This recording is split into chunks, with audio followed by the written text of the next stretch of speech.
যেটা করার পড়েছেন এখন লেখাপড়ায় ফিরে যাও। ধন্যবাদ জনাব রাহিন ভাই। এ বিষয়ে আপনার বক্তব্য কি হতে পারে? সমান প্রশ্ন আপনার কাছে। ধন্যবাদ আজকের সঞ্চালক প্রিয় ভাই মিজানুর রহমান মিরু এবং আমার সহ আলোচক শওকত চৌধুরী। আপনি খুবই গুরুত্বপূর্ণ একটা বিষয় তুলেছেন। বাংলাদেশে আমি গতকালকেও দেখেছি শিক্ষার্থীরা মারামারি করছে। এটা বাংলাদেশের একটা নিয়মিত ডায়েট, নিয়মিত একটা ব্যাপারে দাঁড়িয়েছে। আজকে আমার শওকত চৌধুরী তিনি বলেছেন যে ছাত্রদের বিশাল একটি ভূমিকা রয়েছে, শুধু 71 থেকে নয়, আপনি 1952 থেকে শুরু করলে এই পর্যন্ত এই বাংলাদেশ তৈরি করতে গিয়ে আমাদের ছাত্রদের বিশাল ভূমিকা, এবং ছাত্রই জাতির ভবিষ্যৎ। আজকের ছাত্র আগামী দিনের এই দেশ পরিচালনা করবে, এবং যারা আজকে দেশ পরিচালনা করছেন বিরোধী দল রাজনৈতিক, তারা আগে ছাত্র ছিলেন। কিন্তু আজকে তো বাংলাদেশের ছাত্র যারা, তারা তো রাষ্ট্র ক্ষমতার অধিকারী। আজকে গত 5ই অগাস্টের পর এই বাংলাদেশে কি আপনি দেখছেন? আপনি দেখছেন না ছোটো ছোটো শিক্ষার্থীরা তার শিক্ষককে মারছে, তার শিক্ষক তাকে স্যার বলতে হচ্ছে, এখনও দেখেছি, এবং শিক্ষককে সে থাপ্পড় দিয়েছে, সেটাও মিডিয়াতে বলে সে খুশি। মানে এই যে অবস্থা আপনি দেখেন, উনি বলেছেন গত 15 বছরের সরকার। এই গত 15 বছরে যদি আপনি দেখেন, আপনি 15 বছরটা লাস্ট 5 বছর যদি আপনি দেখেন, জানুয়ারির প্রথম দিন বিগত সরকার আপনি কোটি কোটি ছাত্রদের হাতে বই দিয়ে দিত। ছাত্ররা লেখাপড়ায় মনোযোগী ছিল। ছাত্ররা, হ্যাঁ, আমাদের রাজনীতি হচ্ছে কি, আমাদের রাজনীতির কোনো ইনস্টিটিউশন নাই। আমরা ছাত্র রাজনীতির মাধ্যমেই আমরা ইনস্টিটিউশন বা রাজনৈতিক নেতা গড়ে ওঠে। কিন্তু আজকে অপরাজনীতি শুরু হয়েছে। ছাত্ররা দেখবেন এই যে আন্দোলনের নামে বাংলাদেশে কি ঘটলো, আজকে আন্দোলন নামে যেটা গণতন্ত্রকে হত্যা করা হয়েছে, আজকে আন্দোলন নামে বাংলাদেশে জনগণের সাথে বিশ্বাসঘাতকতা করা হয়েছে। আজকে আন্দোলনের নামে বাংলাদেশে এই ছাত্রদেরকে ব্যবহার করে, এই কোমলমতি ছাত্রদেরকে ব্যবহার করে বাংলাদেশ জাতিটাকে আজ 50 বছর পিছনের দিকে নেওয়া হয়েছে। আজকে আমরা কোথায় ছিলাম? আপনি কি করে, যে ছাত্ররা তার টিচারের গায়ে হাত দিতে পারে, সে ছাত্র তার মা বাবাকে মারতে পারবে। এই যে আমাদের ছাত্ররা এইসব তো দেখেছে, গত 5 মাস, গত 8 মাস হবে, তারা এইসব দেখতে দেখতে বড় হয়েছে। তারা দেখতেছে ছাত্ররা যদি মানুষকে মারে, ছাত্ররা যদি তার টিচারকে মারে, তারা বাহবা পায়, তারা সরকারের অংশীদারিত্ব হইতে পারে। তাই নিয়ে তারা ছাত্ররা এই উশৃঙ্খলতা থামবে কী করে? উনি বলেছেন যে রাজনৈতিক নিয়োগ, এটা একটা ব্যাপার। রাজনৈতিক নিয়োগটা আপনি এটা সব সম্পূরক প্রশ্ন করে বলেছেন, এটা একটা লেগেসি ছিল, এটা থেকে আমরা বেরিয়ে আসতে হবে। কিন্তু রাজনীতি লেগেসি ছাড়া এখন যারা ঢাকা বিশ্ববিদ্যালয়ের যে চ্যান্সেলর, এই নিয়োগ পদ্ধতিটা উনি কীভাবে নিয়োগ পেলেন? একটাকে অপসারণ করেছেন, আরেকটা কি আপনারা রাজনৈতিক দৃষ্টিভঙ্গি থেকে আপনি কি নিয়োগ দেন নাই? আপনারা যদি রাজনৈতিক হ্যাঁ, আপনারা যদি মনে করেন যে 5ই আগস্টের আগের যে সরকার ছিল, আমাদের আওয়ামী লীগের সরকার ছিল, মাননীয় প্রধানমন্ত্রী শেখ হাসিনা ছিলেন, উনি খারাপ কাজ করেছেন, উনি নিয়োগ দিয়েছিলেন যে রাজনৈতিকভাবে। তাই এখনকার আপনারা কি করছেন? আপনারা নিয়োগ, আজকে বিচারকদেরকে আপনি সরিয়ে দিয়েছেন, যে ওই বিচারকরা শেখ হাসিনা বিচারক, তাদের নিয়োগ দিয়েছে দলীয় লোকদেরকে। আপনারা যে প্রধান বিচারপতি যাকে দিলেন, আপনার অতীত যদি দেখেন, রাজনীতির সাথে জড়িত ছিলেন, উনি স্বাধীনতা বিরোধী ছিলেন। আপনি দেখবেন কোনো রাজনৈতিক দলের সাথে সম্পৃক্ত ছিলেন বলে তাদের কোনো নিয়ম কাটানোর ভিতরে কি প্রধান বিচারপতি হয়েছেন? বিচারপতিরা যারা অপসারণ হয়েছেন, ভালো কথা।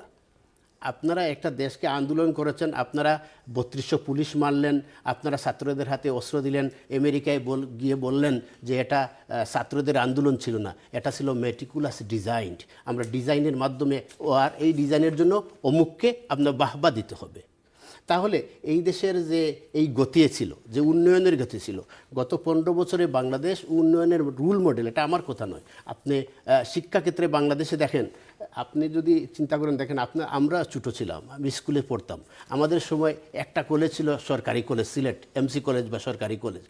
এখন পাড়ায় পাড়ায় কলেজ সরকারিকরণ হয়েছে।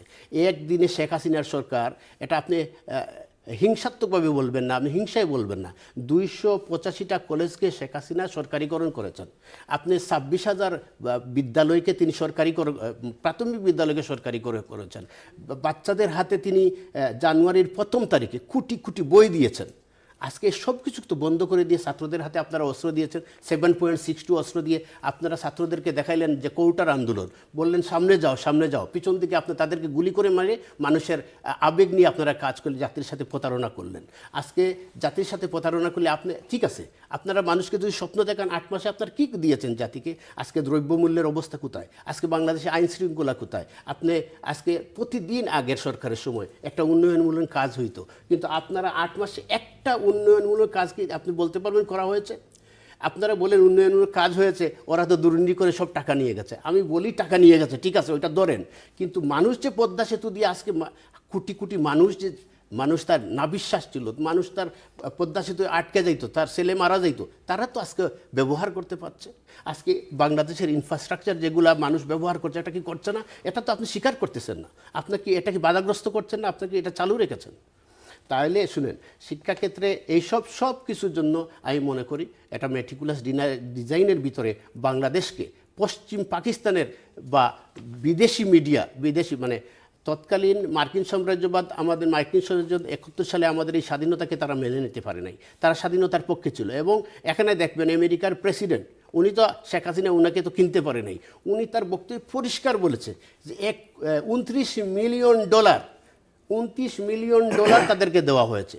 আপনি 29 মিলিয়ন ডলার পেলে এই ছাত্ররা পাগল হয়ে যাবে না? যে ছাত্ররা তারা নিজের মুখে বলেছে যে আমরা ভাত খাইতে পারে, এলাকার সবচেয়ে দরিদ্রতম ছিল, আমাদের পরিবার ছিল, আজকে দেখা যায় সে 2 কোটি টাকার গাড়ি 8 মাসের ভিতরে গাড়ি চালায়। সে দেখা যায় জমিদারের ছেলে, সেখানে দেখা যায় তার গাড়ি বহরে হাজার হাজার গাড়ি তার পিছনে মিছিল দিতেছে।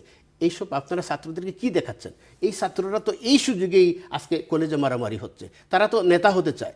আজকে এই বাংলাদেশের ভবিষ্যৎকে এই সরকার, বর্তমান অবৈধ সরকার, এবং এই বাংলাদেশকে যারা পিছনে দিতে চায়, এই সরকারকে যারা সমর্থনও করে, তারাও বাংলাদেশকে পিছনে যেতে চায়। সত্যকে তারা সত্য মানতেছে না।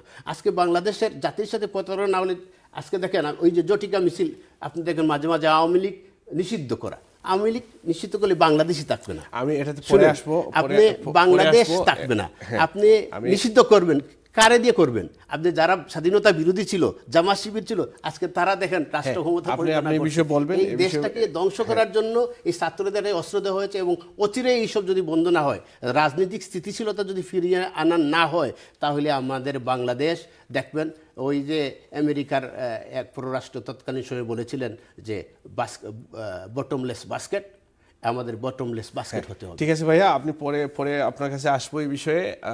শওকত ভাই, উনি যে অভিযোগগুলো করলেন, আপনার পক্ষ থেকে কি বলা যায় এর উত্তরে? আপনি আপনার বক্তব্যটা আপনি তুলে ধরেন। উনি তো দোষ যেটা দিচ্ছেন বর্তমান পরিস্থিতি, আগের বক্তৃতার মোটে